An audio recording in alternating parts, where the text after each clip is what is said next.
రాష్ట్రంలోని గ్రామీణ పట్టణ ప్రాంత స్థానిక సంస్థల్లో వెనుకబడిన తరగతుల రిజర్వేషన్ల ఖరారుపై సమగ్ర అధ్యయనం చేసేందుకు ప్రభుత్వం నియమించిన డెడికేటెడ్ కమిషన్ రాజమహేంద్రవరం R&B అతిథి గృహంలో బహిరంగ విచారణ నిర్వహించింది. కమిషన్ చైర్మన్ రాజీవ్ రంజన్ మిశ్రా అధ్యక్షతన జరిగిన ఈ సమావేశంలో జిల్లా అధికారుల నుంచి కీలక సమాచారాన్ని సేకరించారు. ఈ సందర్భంగా కమిషన్ చైర్మన్ రాజీవ్ రంజన్ మిశ్రా మాట్లాడుతూ బీసీల రిజర్వేషన్ల ఖరారులో కేవలం కులగణన మాత్రమే కాకుండా సామాజిక ఆర్థిక వెనుకబాటుతనం కూడా ప్రధాన ప్రమాణంగా పరిగణించబడుతుందని స్పష్టం చేశారు. జనాభా నిష్పత్తి ప్రాంతాల వారి పరిస్థితులను దృష్టిలో ఉంచుకుని రిజర్వేషన్లు నిర్ణయించబడతాయని తెలిపారు. ఈ కార్యక్రమంలో జాయింట్ కలెక్టర్ మేఘ స్వరూప్, నగరపాలక సంస్థ commissioner Rahul Meena, assistant collector Kshitij Aditya Sharma, అదనపు కార్యదర్శి డి చంద్రశేఖర్ రావుతో కలిసి కమిషన్ చైర్మన్ రాజీవ్ రంజన్ మిశ్రా వివిధ శాఖల జిల్లా అధికారులతో సమీక్ష నిర్వహించారు.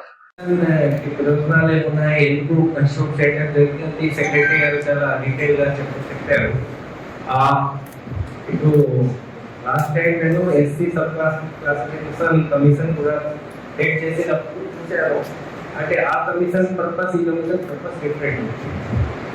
ఇక్కడ ముఖ్యంగా మనకు లోకల్ బాడీ ఎలక్షన్స్ లో బీసీ రిజర్వేషన్ ఏ విధంగా ఉండాలి, ఎంత ఉండాలి, అది కూడా ప్రతి యూనిట్ వైజ్, డిస్ట్రిక్ట్ వైజ్.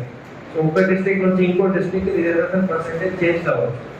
అంటే డిపెండింగ్ అపాన్ పాపులేషన్ ఈ రిజర్వేషన్ రికమెండ్ చేయాలి. అండ్ అన్లైక్ షెడ్యూల్ కాస్ట్ కోసం సెన్సస్ లో సబ్ కాస్ట్ వైజ్ కూడా సెన్సస్ జరుగుతుంది.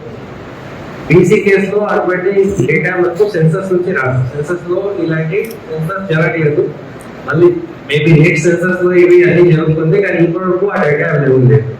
అందుకనే నేను చెప్పేది అంటే ఇప్పుడు ఉన్న డేటాలో మీ ఆఫీసర్స్ లో కొంతమందికి కొంచెం ఇంకా ఎక్కువగా ఈ సబ్జెక్ట్ గురించి అవగాహన ఉండవచ్చు. So if you know anything ఈ ఏరియాలో, ఈ ప్రాంతంలో ఉన్న బ్యాక్వర్డ్ కులాల గురించి, వాళ్ళ గురించి ఏదైనా సర్వే జరిగి ఉంటే, లేకపోతే ఇంకో ఇష్యూ ద్వారా ఏదైనా స్టడీ పాతకాలంలో జరిగింది, ఇవన్నీ నాకు షేర్ చేస్తే, అంటే మీటింగ్ లో మెన్షన్ చేయండి, తర్వాత కూడా పంపిస్తే నాకు ఉపయోగపడుతుంది. అది ఒకటి. సెకండ్ అంటే ఇప్పుడు ఈ బీసీ పాపులేషన్ గురించి చూడాలంటే ముఖ్యంగా మీకు ఇప్పుడు యూనిఫైడ్ ఫ్యామిలీ సర్వే జరుగుతుంది. That becomes very important. Because unified family సర్వేలో ఉన్న డేటా ఏ విధంగా ఉంది, ఎట్లా ఉంది, దానికి అక్యురసీ ఎట్లా మెయింటైన్ చేస్తున్నారు అంటే నాకు తెలుసు. స్టేట్ లో కూడా రివ్యూ చేశాను, మిగతా జిల్లాలో కూడా చూశాను. అంటే 99% పూర్తి అయిపోయిందే చెప్తారు. మొత్తం ఇక్కడ కూడా అదే విధంగా ప్రోగ్రెస్ ఉంటుంది.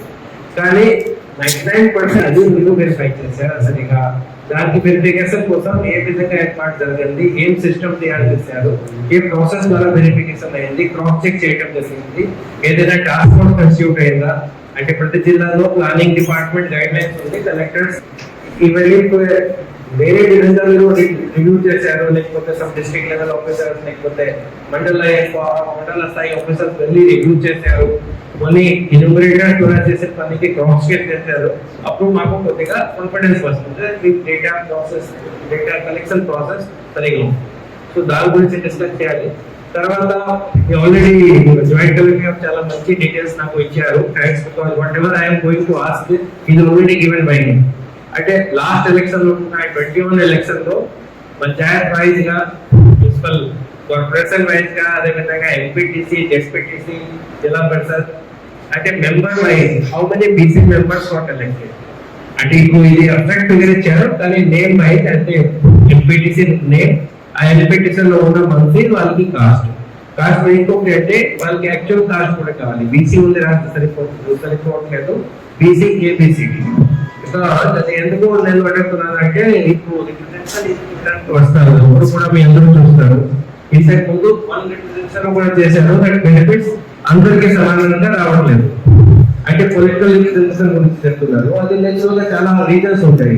వాళ్ళ నెంబర్ వల్ల వాళ్ళకి సీట్ దొరికిందా దొరకలేదా, ఏ విధంగా జరిగింది అది ఉండవచ్చు. రీజన్స్, కొన్ని రీజన్స్ కనిపించారు. So we have to know about what are the backward classes who are not getting benefit or what are the special grievances. అందుకనే మళ్ళీ మీ ఎలక్షన్ డేటా చూసుకొని ABCD ప్రకారంగా యాక్చువల్ కాస్ట్ చూసుకొని, అంటే that data will be useful for us to study.